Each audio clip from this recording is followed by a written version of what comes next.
Une définition tendant vers la chose suivante. C'est quelqu'un qui a une ambition synthétique sur le monde et qui a une position normative.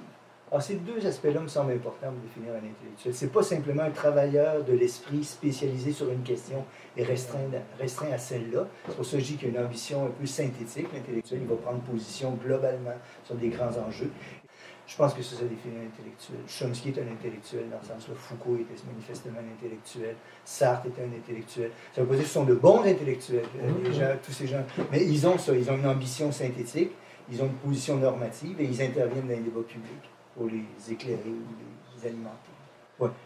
Je pense que si on examinait ça très attentivement, on pourrait faire des distinctions selon les disciplines. Hein. Par exemple, moi je comprends très bien qu'un physicien qui travaille sur un sujet extrêmement pointu a probablement énormément de difficultés, peut-être même que c'est impossible hein, de réussir à expliquer.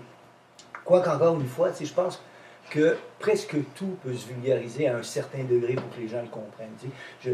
L'an dernier ou l'année d'avant, au CERN, ils ont découvert le boson de Higgs. Bon, moi, je ne suis pas physicien, mais j'ai pu lire un peu là-dessus, puis il y a moyen de comprendre, puis tu vois, après avoir lu certains textes de vulgarisation bien faits, tu comprends les efforts que tu devrais faire si tu voulais aller plus loin. La plupart des choses se vulgarisent comme ça. Aujourd'hui, en plus, je ferai des distinctions selon les disciplines. Il y a des disciplines qui ont moins...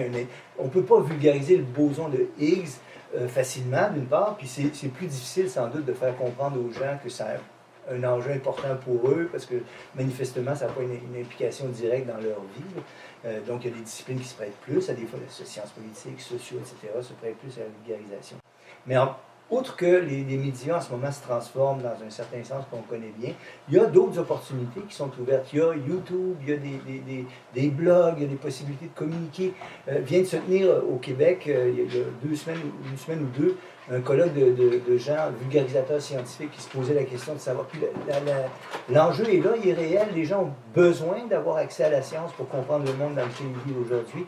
Alors, vulgariser, peut-être pas nécessairement la recherche pointue qu'un professeur mène, mais vulgariser la physique ou vulgariser les sciences pour permettre aux gens de la comprendre, aller dans les écoles primaires et secondaires, tenter de donner le goût des sciences.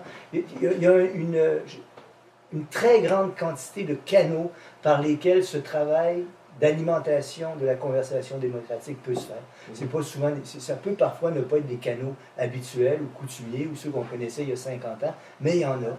Je pense aussi qu'il y a une réceptivité de ce type de discours-là. Il n'y a qu'à voir, par exemple, le succès qu'obtiennent en sciences, par exemple, des gens comme Hubert Reeves ou quelques autres. Ils vont rencontrer des gens, ce sont des vulgarisateurs extraordinaires. C'est difficile de faire ça. Hein. Je comprends tout à fait que ce soit... Moi, je vulgarise la philo, c'est peut-être moins complexe que de vulgariser l'astronomie, mais il reste qu'il y a un travail à faire pour transposer dans le discours public. Mais ça, c'est nécessaire de le faire. Et à mon avis, d'autant plus qu'on vit une période où une forme de démagogie populiste prend de plus en plus de place dans le discours. Et pour contrer ça, il n'y a rien de tel que d'aller montrer, par exemple, pour un universitaire, qu'une situation qu'on pense toute simple et plus complexe qu'on pourrait le penser de prime abord, que certains concepts qu'utilisent des gens qui sont supposément des pelleteux de nuages dans leur tour d'ivoire ont une pertinence pour comprendre certains enjeux. On a commencé notre conversation en parlant de Chomsky. Hein. Lui, c'est un beau cas de quelqu'un qui est dans une très haute institution scientifique.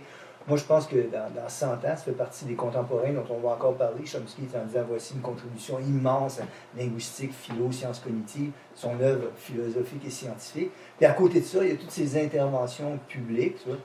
Alors, on regarde quelqu'un comme ça qu'on peut prendre comme modèle, c'est Foucault ou d'autres. Moi, Chomsky m'a toujours touché en raison de toutes sortes de raisons. Mais c'est d'abord ce qui fascine, puis qui peut poser problème aussi, si tu te demandes comment il fait pour écrire autant, pour produire autant, pour être aussi présent, pour avoir les deux œuvres. On a l'impression qu'il y a 4 Chomsky qui travaillent ensemble, puis ils signent tous du même nom, mais ils sont 4 en fait. Il y a des clones en fait. Il y a une question de temps aussi qu'on a là-dedans, puis il y a une question de séparation. Dans son cas, la séparation est assez claire, c'est au point où il dit que entre l'œuvre du scientifique puis l'œuvre du militant, il n'y a que des liens très ténus, très abstraits, il n'y a pas grand-chose qui relie l'un à l'autre. Il est chanceux de pouvoir faire cette distinction-là. Il y a des cas où c'est moins clair. Tu enseignes en sciences politiques, tu enseignes l'anarchisme, tu interviens comme intellectuel sur la place publique en défendant dans des positions anarchistes. Bien là, il y a plus un risque de brouillage. Mais on ne devrait pas, je pense, prendre prétexte de ces possibles brouillages-là pour s'interdire toute action. Tu sais. Et surtout pas pour s'interdire d'intervenir à titre entre guillemets, experts exposant les questions. On a besoin que les universitaires fassent ça. On a besoin de les entendre quand il y a un débat social.